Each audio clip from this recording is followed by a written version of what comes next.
अस्सलामु अलैकुम वरहमतुल्लाहि वबरकातुह। रमज़ानुल मुबारक का महीना चल रहा है और हम लोग कुरान करीम की खूब ज़ोरों शोर के साथ तिलावत करते हैं। जब कुरान मजीद मुकम्मल हो तो हमें क्या करना चाहिए, इस सिलसिले में कुछ ज़रूरी बातें हैं जो मैं आपके खिदमत में पेश करना चाहता हूँ। कुरान मजीद जब मुकम्मल हो तो 3 काम हमें करना चाहिए। आम तौर पर क्या होता है, जब कुरान मजीद मुकम्मल होता है तो हम लोग बस कुरान मुकम्मल हो गया, बख्शिश भाई कर लो, इसके अलावा हम लोग कुछ नहीं जानते हैं। तो आज ये 3 ज़रूरी काम है जो कुरान मजीद मुकम्मल होने के मौके पर करना चाहिए। वह काम कौन कौन से हैं, हर मुसलमान भाई को, हर मुसलमानों को मालूम होना चाहिए कि कुरान मजीद मुकम्मल होने का सही तरीक़ा क्या है। कुरान मजीद मुकम्मल हो तो क्या करना चाहिए, ये समझ ले। कुरान मजीद मुकम्मल हो गया यानी जब आपने सूरह नास पढ़ ली तो हम क्या क्या क्या करते हैं भाई। कुरान ख़त्म होगा, ये सूरत पढ़ने के बाद आपको रुकना नहीं है।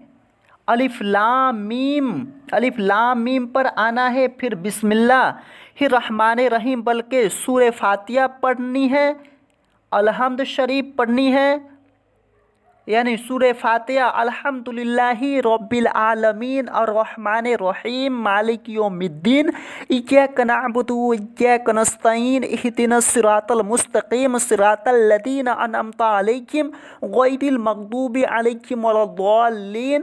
इसके बाद फिर बिस्मिल्लाह पढ़ने के बाद अलिफ लाम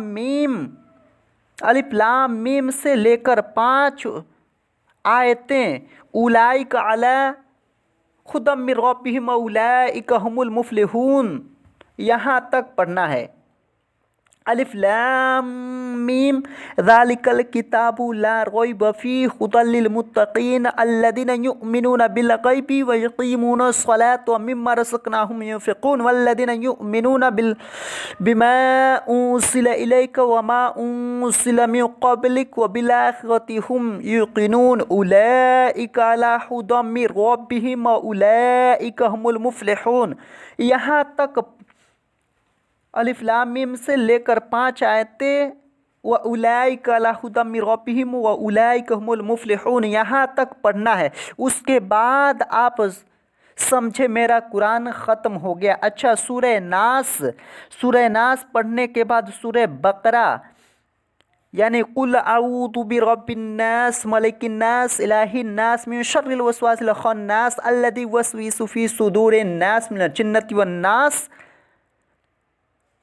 पढ़ने के बाद सूरह बकरा की 5 आयतें क्यों पढ़ना चाहिए, वह इसलिए कि कुरान मजीद मुकम्मल होने के बाद फ़ौरन आपका दूसरा कुरान शुरू हो जाए और वह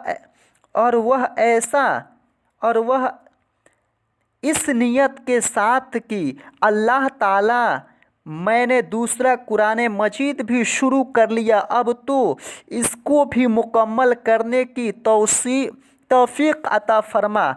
तो पहला काम ये है कि सूरह नास पढ़ने के बाद कुरान बंद नहीं करना है, बल्कि सूरह फातिहा पढ़ने के बाद सूरह बकरा की शुरू की 5 आयतें पढ़नी है। अब आपको क्या करना चाहिए, कुरान के आखिर में एक दुआ होती है, उसे पढ़ लें, फिर दुआ के लिए हाथ उठाएं। मुकम्मल होने का जो मौका है दुआ की कबूलियत का मौका है। कुरान मुकम्मल होने का जो मौका है दुआ की कबूलियत होने का मौका है। तो आप उस वक्त हाथ उठाइए और हाथ उठाकर दुरूद शरीफ सूरह फातिहा पढ़ें इस सूरह फातिहा पढ़ने के बाद दुरूद शरीफ पढ़ें जो सूरतें आपको याद हो, जैसे सूरह इखलास, और जो आपको अरबी में दुआएं याद हो, अरबी में दुआ मांगे। फिर आप उसके बाद जो दुआ चाहे आप मांगे। सबसे पहले ये दुआ मांगे कि अल्लाह तेरा शुक्र और एहसान है कि तूने कुरान मजीद पढ़ने की तौफीक अता फरमाई थी। जो गलतियाँ हुई थी माफ़ फरमा। जो कुछ मैंने पढ़ा है वह कबूल फरमा। किसी मरहूम को आप बख्शिश करना चाहते हैं तो उसे दुआ में बख्शिश कर सकते हैं। दुआ कीजिए, अल्लाह जो कुछ मैंने कुरान पढ़ा है फला मरहूमीन को पहुँच जाएगा। फिर जो आप मांगना चाहते हैं मांग सकते हैं, क्योंकि दुआ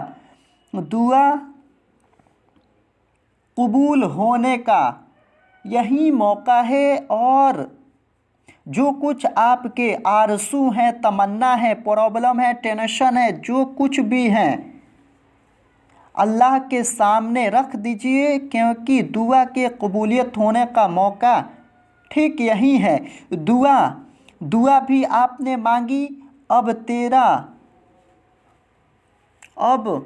तेरा काम वह क्या है? अब दूसरा आपका काम क्या है? अगर आपने कुरान मजीद मुकम्मल किया और बीच बीच में जो सजदे आते हैं कुरान मजीद के अंदर 14 सजदे की आयत है।